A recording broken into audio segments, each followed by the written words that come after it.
दिन भर के काम करते-करते थक जाते हैं, फिर भी कुछ ऐसे काम होते हैं जो कि रह जाते हैं और वो काम ना हमें महीने या 2 महीने के बाद याद आता है कि हाँ, इसकी ये सफाई रह गई है, ये करना रह गया है। तो कुछ आज मैं ना रले-मिले से टिप्स लेकर आई हूँ जो आपको पसंद आने वाले हैं। तो ये सबसे पहला टिप पता है क्या है, जब भी घर में ऑटोमेटिक मशीन होती है ना, तो इसकी एक इको टब क्लीनिंग हमें करना होता है। अगर जिसके घर में ऑटोमेटिक मशीन है और आप करते हैं तो ज़रूर मुझे बताइए। तो मैं क्या करती हूँ, जब भी इको टब क्लीनिंग करनी होती है जिसमें मशीन अपने आप को खुद ही साफ़ करती है, उसमें बेकिंग सोडा वगैरह ऐड करती हूँ। मैंने इस जो है चीज़ को 1 महीने तक नहीं वॉश किया ताकि मैं आपको दिखा सकूँ कि कितनी गंदगी हमारे कपड़ों में होती है, जो कि इस जो है छोटे से एक स्टेनर कह सकती हूँ, इसके बीच में जमा हो जाती है। तो 1 महीने के बाद मैंने इसको जो है वॉश करके हमने देखा कितना ज़्यादा जो है गंदा हो रखा है। तो इसमें हम दूसरे ही कपड़े तब तक डाल रहे थे जो कि हमारे ऐसे कपड़े होते हैं जो बहुत ज़्यादा गंदे होते हैं, जैसे कर्टेन वगैरह ऐसी ही चीज़ें डाल रहे थे। नॉर्मल दूसरे कपड़े हम 1 महीने तक नहीं धोए जो हमने सेमी में धोए, ताकि मैं आपके साथ ये टिप शेयर कर सकूँ कि इतनी गंदगी जमा हो जाती है और इसको आपको जब भी कपड़े आप वॉश कीजिए उसमें आपको इसको धोना बहुत ज़रूरी है। तो मैंने बेकिंग सोडा की हेल्प से इसको इंटरनली साफ़ कर दिया है और बस बेकिंग सोडा ना इसमें बहुत ज़्यादा काम में आता है। वैसे तो इको टब क्लीनिंग करने के लिए बहुत सारे कैप्सूल्स आते हैं मार्केट में, जो कि टाइड की तरफ से, सर्फ एक्सेल की तरफ से ऑटोमेटिक होते हैं मिले हुए। तो उसका लिंक मैं दे दूँगी, आप वो भी परचेज़ कर सकते हैं। उससे आपकी जो मशीन है इंटरनली बहुत अच्छे से क्लीन हो जाएगी। मैं बेकिंग सोडा का भी इस्तेमाल करती हूँ, कभी-कभी उन कैप्सूल्स का भी कर लेती हूँ।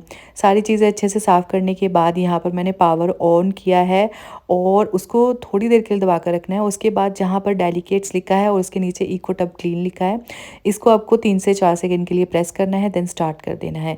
टाइम ये ज़्यादा लेती है, पानी भी ज़्यादा लेती है, बट आपको मशीन को ज़रूर साफ़ करना चाहिए। तो ये छोटी-सी टिप मुझे उम्मीद है आपको पसंद आई होगी। आई है तो मुझे कमेंट सेक्शन में ज़रूर बताइएगा। तो चलिए, यहाँ पर मशीन की सफाई तो हो गई, चलते हैं सब्जियों की सफाई की तरफ। कई बार ना बच्चों को हमें अलग-अलग तरह की चीज़ें देनी होती हैं, तो मेरे घर में तो स्पेशली ऐसा होता है कि चीज़ें ना बच जाती हैं। जैसे कि ये मैंने ज़ुचीनी दी है थोड़ी-सी उनको, जो है कट करके और कद्दूकस करके पराठे में। थोड़े से मशरूम बच गए थे, बीटरूट बच गया, 1 कैप्सिकम बच गया, आंवला तो मैं अपने लिए ज़्यादातर यूज़ करती हूँ और उनको भी उबाल कर ना उनकी पराठे में थोड़ा-सा डालकर हाफ़ दे देती हूँ, क्योंकि खटास ना आए, नहीं तो बच्चे छोड़ देते हैं। तो नमक के पानी में मैं इन सारी चीज़ों को वॉश करती हूँ जब भी बच्चों को देनी हो या आप भी खाने हो। बेकिंग सोडा ले लीजिए या नमक का पानी ले लीजिए। नमक का पानी जो है, नमक सबके घर में होता है, तो यहाँ पर हम जो है एक बजट वाली चीज़ की तरफ चलेंगे, तो यहाँ पर मैंने नमक का ही इस्तेमाल किया है। कम से कम 5 से 7 मिनट के लिए आप इसको अच्छे से जो है डिप करके रखेंगे सब्जियों को, और उसके बाद नॉर्मल पानी से ज़रूर वॉश करना है। तो यहाँ पर पानी देखिए कितना ज़्यादा गंदा है जो मैंने फ्रिज में रखा था। अब बात कर लेते हैं चॉपर की, जो कि मैं आपको पहले भी इसी टिप दे चुकी हूँ। इतना ज़्यादा अमेजिंग है ना। तो मैं इन जो सब्जियां हमने नमक वाले पानी में धोई थी ना, मैं उनको डाल दूँगी दलिए में, क्योंकि दलिया मुझे पसंद है। हमारे जो हेल्थ के लिए भी अच्छा होता है, बच्चे भी इसको खा लेते हैं। तो मुझे ना पहले दिक्कत आती थी कि जो मैं ये सारी चीज़ें हैं ना, इसको कट कैसे करूँ। बारीक-बारीक कट करने में मुझे बहुत ज़्यादा परेशानी हो जाती थी। कई बार नाइफ़ लग जाता है, वो अलग से कट लग जाता है। तो ये चॉपर आपके सारे काम को बहुत अच्छे से कर देगा। बस मैं आपको ना एक टिप देना चाहती हूँ। इसको मैंने जो है कम से कम 1 महीना यूज़ किया है, और बहुत बार इसको यूज़ किया है। अगर आप इसमें भरकर चीज़ें डालेंगे, जैसे कि अभी सब्जियाँ बहुत अच्छे से ऊपर तक टॉप फिलिंग हो जाएगी, तब ना आपको जो ये चॉपर इतना ज़्यादा अच्छे से काम करके देगा, और कम से कम आपको ना 3 से 4 सेकंड में ही सारी सब्जियां ये बहुत अच्छे से चॉप कर देगा। अगर आप सिर्फ 1 टमाटर या खाली 1 प्याज इसमें करेंगे ना, तो आपको बहुत टाइम लगने वाला है, क्योंकि जो सब्जियां होती हैं वो नीचे बैठ जाती हैं और जो ब्लेड्स होते हैं वो ऊपर रह जाते हैं। उसकी वजह से चॉपिंग अच्छी नहीं होती। स्टार्टिंग में मुझे लगा कि ऐसा है, बट ऐसा बिल्कुल नहीं है। तो मैंने इसमें मशरूम वगैरह बहुत सारी चीज़ें डाल दी, और ये देखिए कितना अच्छे से इसने जो है बहुत अच्छे से इसने बिल्कुल बारीक इसको कट कर दिया। आप चाहे स्प्रिंग रोल बनाएं, चाहे पराठे बनाएं, तो आप ना इसका यूज़ कर सकते हैं। इतना ज़्यादा अमेजिंग है। और टिप को ज़रूर याद रखिएगा, थोड़ी चीज़ को, कम चीज़ को बहुत अच्छे से चॉप नहीं करेगा। ब्लेड्स के नीचे नहीं रहनी चाहिए चीज़ें, ऊपर की साइड रहनी चाहिए, तो आपको अच्छे से इसमें काम करने में मदद मिलेगी।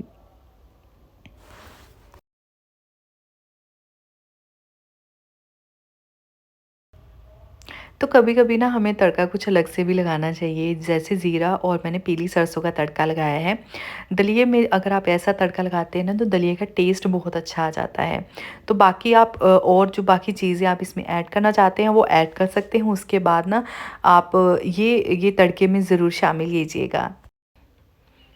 तो यहाँ पर मैंने डाल दिए हैं इसमें। प्याज को भी अच्छे से हम जो है भून लेंगे। और दलिए में ना आप प्याज को कट करके डाल सकते हैं, टमाटर को कट करके डाल सकते हैं, क्योंकि जब तक दलिया बनता है ये सारी चीज़ें ना अच्छे से घुल मिल जाती हैं और बच्चे भी बहुत अच्छे से इसको खा पाते हैं, तो कोई टेंशन वाली बात नहीं होती।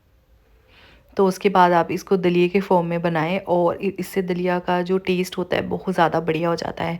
वैसे ये दलिया नहीं, सेहत का खजाना है, कभी ना कभी हम इसको बनाते रहना चाहिए।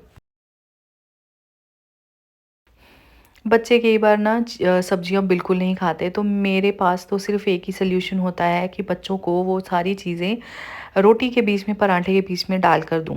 कई बार क्या होता है बच्चों के मुँह में चीज़ें आती हैं और वो भरकर पराठा जो होता है ना वो नहीं खाते, आलू गोभी वाला ज़रूर खा लेते हैं। तो मैं क्या करती हूँ उस सारी चीज़ों की प्यूरी बना लेती हूँ। जैसे कि अभी मैंने पहले दलिया में दिखाया था ना, वो सारी सब्जियाँ मैंने कट करके साइड में थोड़ी-सी रख ली थी, जिसमें मशरूम, ज़ुचीनी ये सारी चीज़ें, और उसको उबाल कर ब्लेंड करके मैंने आटा गूँथ लिया। बीटरूट भी बीच में मैंने डाल लिया। तो ये सारी चीज़ों का पराठा बन गया। तो बच्चों को पूरा पोर्शन मिलेगा। अगर वो सब्जियाँ नहीं खाते तो आप ये वाला हैक मेरा ज़रूर ट्राई कीजिएगा। सच में कह रही हूँ कि बहुत ज़्यादा अमेज़िंगली आपको ना रिज़ल्ट मिलेंगे, क्योंकि इससे टेस्ट बढ़िया हो जाएगा और उनको लगेगा कि हम पराठा खा रहे हैं और आप उनको जो है सब्जियाँ इसमें डालकर दे रहे हैं। पोषण की बात हो रही है तो बादाम को कैसे भूल सकते हैं। तो आज ना बादाम को जो है एक अलग तरीके से हम बच्चों को देंगे। तो यहाँ पर 8-10 बादाम को मैंने अच्छे से भिगो लिया। एक पानी वॉश कर लेंगे पहले तो, क्योंकि वॉश करना ज़रूरी है। एक धोने की जब हम इसको छीलते हैं ना उसके बाद भी एक वॉश कर लेंगे, और उसके बाद जो है इसमें हम एक ऐसी चीज़ डालेंगे जिससे कि ना बच्चों की आयरन की जो कमी होगी ना वो दूर होगी। तो हफ्ते में 2 से 3 बार आप इसको दे सकते हैं अगर बच्चा पसंद करता है। क्योंकि कई बार क्या होता है ना बच्चे कई चीज़ों को अच्छे से पसंद नहीं करते, तो आप ना उसको डेली रूटीन में शामिल नहीं कर सकते, हफ्ते में 2-3 बार ज़रूर दे सकते हैं। तो यहाँ पर मैंने भिगोकर जो है डेट्स रखी हुई थी, खजूर, वो भी हम इसमें ऐड कर देंगे। तो ये जो एक मिश्रण तैयार होगा ना बच्चों के लिए बहुत ही ज़्यादा फ़ायदेमंद है। डायरेक्टली अगर वो खाते हैं तो बहुत अच्छा है, अगर नहीं खाते तो आप इसका पेस्ट बना कर रख सकते हैं। और इस पेस्ट को वैसे तो मैं कई बार हलवे में डाल देती हूँ और कई बार मैं इसको दूध में डाल देती हूँ। अगर बच्चे दूध में जैसे कहते हैं कि हमें स्मेल अच्छी नहीं आ रही है, ऐसा कुछ है, तो अब मैं इसको क्या करती हूँ हलवे में डालकर बच्चों को दे देती हूँ। है क्या हमारा चींटियों से रिलेटेड। चींटियाँ जो है हमारे घर में आती रहती हैं, स्पेशली किचन में। तो आप क्या कर सकते हैं, जहाँ पर चींटियाँ आती हैं वहाँ पर आप कपूर के पानी का स्प्रे कर सकते हैं।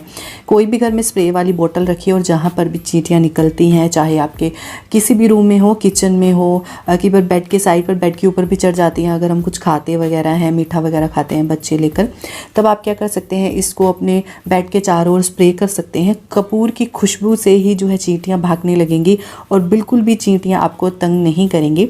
स्पेशली वहाँ पर तो ज़रूर छिड़किएगा जहाँ पर आपको लगता है कि बहुत ज़्यादा अमाउंट में ढेरों कीड़ियाँ आ जाती हैं। तो टिप अच्छी लगी है तो मुझे ज़रूर कमेंट सेक्शन में बताइएगा।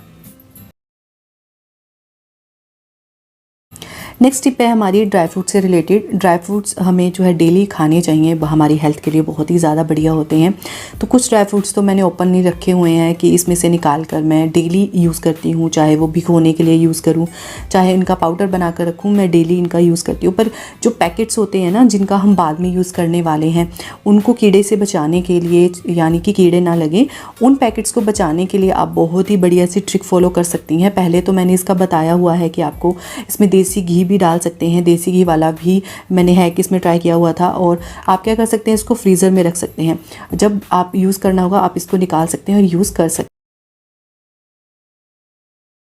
अगला है क्या हमारा बहुत ही बढ़िया, ये है क्लिंग रैप का रोल।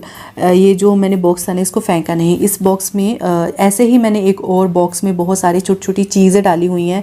चाहे कील डाल सकते हैं, जो कि आप ऐसे रखेंगे कि जो आपको डेली रूटीन में यूज़ नहीं होगा, आप इसमें वो पैक करके रख देंगे। जैसे कि सेल्स जब ख़त्म होंगे तभी आप इसमें से निकाल सकते हैं, बच्चों के हाथ में भी नहीं आएंगे। तो यहाँ पर मैं ऐसी चीज़ें ऐड कर दी हैं जो कि मुझे लगता है कि मुझे कभी ज़रूरत पड़ती है। डेली सेल्स की रिक्वायरमेंट नहीं है, क्योंकि ऑलरेडी हमने क्लॉक में या ऐसी चीज़ों में लगा रखे होते हैं कि जो हमें डेली जो है इनकी नीड नहीं होती। तो मैंने क्या किया, इसको क्लिंग रैप के जो है बॉक्स में डाल दिया, ऊपर से टेपिंग कर दी। और आप इसको उस जगह पर रखिएगा जहाँ पर बच्चों का हाथ नहीं जाता। बाकी आप अपना ध्यान रख सकते हैं कि मैंने इसमें जो है सेल्स वगैरह डाले हैं, या फिर आप इसके ऊपर भी लिख सकते हैं। है ना, बहुत ही अमेजिंग सा हैक। पसंद आया तो ज़रूर वीडियो को लाइक कीजिएगा। नेक्स्ट हैक ज़रूर सभी को पता होना चाहिए, ये है होम टिप से रिलेटेड हैक। तो इसको मैंने इस वीडियो में इसलिए डाला है क्योंकि हमें सभी को पता होना चाहिए, जब भी हम घर में नया सिलेंडर लेकर आते हैं ना, तो वो लीकेज हो रहा है या नहीं हो रहा है। जो इसके अंदर एक ना छोटी सी, आप कह सकते हैं रबड़ छोटी सी होती है, अगर वो भी कटी हुई होती है ना, तो ये लीकेज करने लग जाता है। और जब बाद में ही हमें पता चलता है, जब भी नया सिलेंडर आया ना, इसमें कुछ बूंदे पानी के डाल के देखिए, अगर इसमें से बुलबुले निकलेंगे ना, मतलब कि ये जो सिलेंडर है ना वो लीकेज वाला है, तो आप इसको वापस कर सकते हैं। तो हुआ ना बहुत ही बेहतरीन सा हैक। नेक्स्ट हैक भी हमारा है जंग से रिलेटेड। जहाँ पर हम सिलेंडर रखते हैं ना, वहाँ पर जंग वगैरह लग जाती है। ये नॉर्मली साफ़ नहीं होती, तो मैंने इसको क्लीनर से भी साफ़ करने की कोशिश की, किचन क्लीनर, पर उससे साफ़ नहीं हुआ, तो मैंने इसको हार्पिक से साफ़ किया। अगर आपके पास कोई और जो है हार्पिक से कम थिकनेस वाला कोई भी आपके घर में इंग्रेडिएंट है, तो आप उससे इसको साफ़ करके देखिए। तो मैंने हार्पिक से साफ़ किया, जो कि बहुत ही बढ़िया तरीके से क्लीन करता है। मैंने पहले भी इससे क्लीन किया हुआ है। तो जंग के कोई भी दाग हो, वहाँ पर आप हार्पिक लगाइए। हार्पिक को बहुत ज़्यादा देर के लिए मत छोड़िए, नहीं तो ओवर जो है वाइट कर देगा आसपास के साइड से। पर यह है कि थोड़े दिनों में वो बिल्कुल जो नॉर्मल अपने कलर में होता है ना, वो वापस आ जाता है। तो चिंता की कोई बात नहीं। कोई भी पुराना ब्रश लीजिए, अपने हाथों का बिल्कुल भी यूज़ मत कीजिएगा इसमें। आप ग्लव्स भी चढ़ा सकते हैं, पर मैं ध्यान से कर रही हूँ। तो कोई भी पुराना ब्रश लीजिए जो कि आपने घर पर ऐसे रखा हुआ है साफ़ सफाई के लिए, तो इससे थोड़ा सा रगड़िए, और ज़्यादा रगड़ने की भी ज़रूरत नहीं है। मैंने जस्ट इसको 1 मिनट से भी कम में रगड़ा था। और जो ज़्यादा ही जंग वाला एरिया होता है ना, उसे थोड़ा सा रगड़ना पड़ता है। ये तो बहुत ही कम जंग था। उसके बाद मैंने गीले कपड़े से इसको साफ़ कर दिया, और देखिए बहुत ही नीट एंड क्लीन हो चुका है, और बिल्कुल भी जंग के निशान नहीं है। आपके साथ मैं दूसरी टिप भी शेयर करूँगी बाद में, कि इसको किसी और तरीके से हम कैसे साफ़ करें बिना हार्पिक के। तो ये देखिए बिल्कुल नीट एंड क्लीन हो चुका है। जहाँ पर भी जंग वाला एरिया हो, आप भी ऐसे ही उसको साफ़ कर सकते हैं। कई बार क्या होता है ना, हम किसी वुडन जो है चॉपर का यूज़ करते हैं और किसी को नहीं यूज़ करते। तो मेरे पास भी एक ऐसा था जो कि बहुत ही जो है पुराना भी था, और बिल्कुल साइड में पड़ा था, जहाँ पर बिल्कुल भी हवा क्रॉस नहीं होती। थोड़ा सा जैसे स्मेली भी था वो एरिया जहाँ पर मैंने इसको अपने रखा हुआ था। तो इसको मैंने निकाल कर साफ़ किया। सबसे पहले तो आप किसी भी स्कॉच ब्राइट से या किसी भी चीज़ से आप इसको साफ़ कर सकते हैं। इसके ऊपर वाली जो सारी गंदी है, थोड़ा सा इसके ऊपर जैसे फंगस सी भी थी, वो भी निकल गई है। तो मैं पूरी इसकी डीप क्लीनिंग बताऊंगी।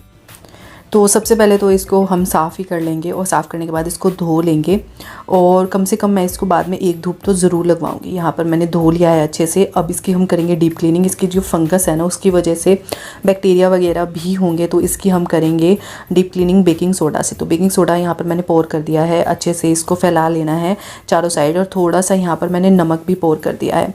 ये दोनों चीज़ें बहुत ही बढ़िया डीप क्लीनिंग करती हैं। तो अच्छे से जो है वुडन में हमें किसी चीज़ का यूज़ करना है जो अच्छे से इन सारी चीज़ों को एब्जॉर्ब करा दे। तो यहाँ पर मैंने कोई भी एक लिफाफा लिया हुआ है। तो पॉलीथीन ये थोड़ा सा जैसे कपड़े मटेरियल का है, तो मैंने इसी का यूज़ किया है। तो आप देख सकते हैं अभी भी इसके ऊपर कितनी गंदगी है धोने के बावजूद भी। तो ये सारी चीज़ें अच्छे से हम पहले तो साफ़ करेंगे, फिर से धोएंगे, फिर इसको हम रखेंगे धूप में 1 से 2 दिन के लिए, और उसके बाद इसका यूज़ करेंगे। यहाँ पर जब भी हम ना कई बार आटा गूंथते हैं तो उसको डायरेक्टली हम रोटी बनाने लग जाते हैं। तो आपने कभी देखा होगा कि रोटी बहुत अच्छे से नहीं बनती है, कई बार वो रोटी ज़्यादा ड्राई होती है, गोल भी नहीं बनती। तो उसके लिए आप क्या करेंगे, इसको 10 मिनट के लिए तो रखेंगे ही रखेंगे। आटा गूंथने के बाद आप इसको 5 मिनट के लिए रखें, नहीं तो आटा आपको ना थोड़ी ज़्यादा देर के लिए गूंदे और बहुत ही ज़्यादा सॉफ्ट गूंदे। और जो इसकी मैं अगली टिप आपके साथ शेयर पता है करना चाहती हूँ, कई बार ना हम फ्रिज में से आटा निकालते हैं, वो आटा कई बार बहुत ज़्यादा जो है सख्त होता है और हमसे जो है उसकी रोटी नहीं बेली जाती। तो या तो आप उसको गर्म पानी में डिप करके रख लें आटे को थोड़ी देर के लिए, ये नहीं बहुत ज़्यादा, कई बार आटा बहुत ज़्यादा सॉफ्ट हो जाता तो, और इसी के साथ ही बहुत ज़्यादा हार्ड हो तो गर्म पानी में डिप करने पर भी आप इसको सॉफ्ट कर सकते हैं, या फिर आप इसको थोड़ी देर के लिए गर्म तवे पर भी रख सकते हैं। तो यहाँ पर मैं शिमला मिर्च को कट करके बताना चाहती हूँ। कई बार ना हम दूसरे तरीके से कट करते हैं जो कि नॉर्मली सभी के घर में कट किया जाता है, इससे ना शिमला मिर्च वेस्ट हो जाती है। अब हम इसको बहुत ही नए तरीके से कट करेंगे। तो ऊपर के पार्ट को मैंने कट कर लिया है, बीच के पार्ट को आप गोल गोल तरीके से कट करते जाएंगे ना, सिर्फ बीज ही निकलेंगे, कोई भी एक्स्ट्रा कैप्सिकम या शिमला मिर्च का पीस तक नहीं निकलेगा। इससे क्या होगा ना, आप सारी की सारी शिमला मिर्च को बहुत ईजिली और बिल्कुल सारी शिमला मिर्च को यूज़ कर पाएंगे। तो ऐसे ही हम सेकंड वाली पर भी करेंगे, ऊपर कट लगाएंगे, ये भी हम यूज़ करेंगे। उसके बाद बीच में से कट लगाते हुए आपको बिल्कुल गोलाई में इसको घुमाना है और फिर से इसके जो बीच वाला डंडल है उसको निकाल लेना है। और उसके बाद हल्का सा इसको ना हमें टैप टैप करना है, जो बीच में 1-2 दाने रह गए हैं वो भी हम कट कर पाएंगे। इससे क्या होगा, आपको ना झंझट नहीं रहेगा कि बाद में आप दाने निकालें। और फिर क्या होता है ना, हम बीच में से सारी शिमला मिर्च को कट लगा देते हैं, दाने यहाँ वहाँ गिर जाते हैं जो बीज होते हैं शिमला मिर्च के। तो यहाँ पर मैंने अराउंड 3 शिमला मिर्च आपको काट कर दिखा दी है और उसके बाद फिर से टैप टैप किया है। तो ये किचन टिप आपके बहुत ज़्यादा काम में आएगा अगर आप शिमला मिर्च के बीज को यूज़ नहीं करना चाहते। उसके बाद सारी शिमला मिर्च को छोटी छोटी कट कर लेना है और यहाँ पर मैं आलू भी कट कर रही हूँ ताकि इसकी हम बहुत ही टेस्टी सी सब्जी बनाएं। तो होप आपको ये टिप भी पसंद आई होगी। कई बार क्या होता है ना कि हमारे जो सिंक का पाइप होता है ना, वो थोड़ा सा जो है आप देखेंगे कि घी चिकनाई की वजह से ना जाम हो जाता है। वैसे तो हम बहुत सारे इसमें चीज़ें करते रहते हैं, बट अगर आप रेगुलर वे में या एक दिन छोड़कर हल्का सा नमक पोर कर देंगे ना बर्तन धोने के बाद, रात के टाइम स्पेशली, और इसको ना आप 5 मिनट के लिए छोड़ेंगे। 5 मिनट के बाद अब हम क्या करेंगे, इसके ऊपर आप चाहें तो गर्म पानी की टैप ओपन कर सकते हैं या गर्म पानी जो है उबाल कर थोड़ा सा इसमें डाल सकते हैं। इससे क्या होगा ना, कभी भी पाइप जो है चिकनाई से फंसेगी नहीं और बिल्कुल रूटीन में चलती रहेगी। तीसरा है क्या है हमारा बहुत ही ज़्यादा अमेजिंग सा, अगर आपके घर में ऐसे संगमरमर का जो है चकला है तो आपको क्या दिक्कत आती है। सबसे ज़्यादा दिक्कत जो मुझे आती है वो है इसके ऊपर रोटी बनाते हुए, स्पेशली इसको उठाने में कई बार बहुत ज़्यादा दिक्कत आती है, टूटने के चांसेस रहते हैं। तो आप क्या कर सकते हैं, कोई भी इसके लिए स्टैंड का यूज़ कर सकते हैं। मेरे पास ये स्टैंड पड़ा था तो मैंने सोचा इसी का यूज़ कर लूँ। आप इसके ऊपर रखें, इसको ना सरकाने में आपको कोई दिक्कत नहीं आएगी। इवन कि इसके ऊपर रोटी भी आप बहुत ईजिली बना पाएंगे, बिल्कुल नहीं सरकेगा जब आप इसके ऊपर रोटी बनाएंगे। मैं इसके ऊपर ऐसे ही रोटी बनाती हूँ, ज़रूर से ज़रूर स्टैंड के ऊपर ही इसको धोकर रख देती हूँ और मेरे सारे काम इजी हो जाते हैं। होता है ना, हमारे लिए बहुत ही ज़्यादा बेनिफिशियल होता है। तो आज हम एलोवेरा के छिलकों का बहुत ही बढ़िया सा एक फ़ाइन पेस्ट कह सकते हैं, पानी कह सकते हैं, अगर आप इसको अपने गार्डनिंग पर्पसेस के लिए भी यूज़ करते हैं तब भी फ़ायदेमंद है। स्पेशली जो कि हमारी तुलसी के पत्ते होते हैं, ये छोटे छोटे प्लांट्स होते हैं ना, उन पर आप इसको स्प्रे कर सकते हैं। नहीं तो आप इसका बहुत ही बढ़िया सा फेस मास्क जो है बना सकते हैं, अपने बालों पर भी लगा सकते हैं। तो मैंने तो सिर्फ आपको बहुत सारे इसके यूसेज बता दिए, कुछ भी करना चाहें आप इसका कर सकते हैं। बहुत अच्छे से इसको क्रश कर लेंगे थोड़ा सा पानी डालकर और उसके बाद इसका एक बहुत ही बढ़िया सा एक जो है पेस्ट तैयार हो जाएगा। छान लीजिएगा, अगर आपको फेस पर लगाना है, नहीं गार्डनिंग के लिए यूज़ करना है तो आप एज इट इज़ भी कर सकते हैं। उम्मीद है आपको फर्स्ट टिप